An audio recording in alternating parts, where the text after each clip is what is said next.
வளரும் பிள்ளைகளுக்கு வள்ளலார் வழங்கும் அறிவுரைகள். நல்லோர் மனதை நடுங்கச் செய்யாதே. தானம் கொடுப்போரை தடுத்து நிறுத்தாதே.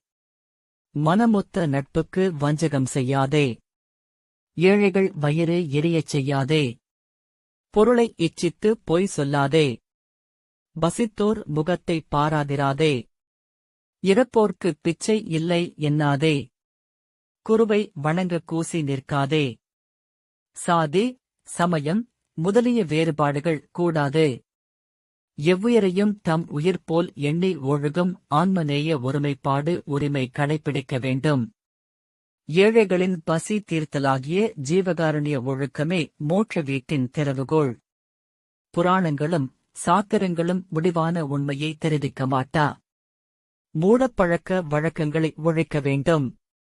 ஆன்ம லாபத்தை அருட்பெருஞ்சோதியே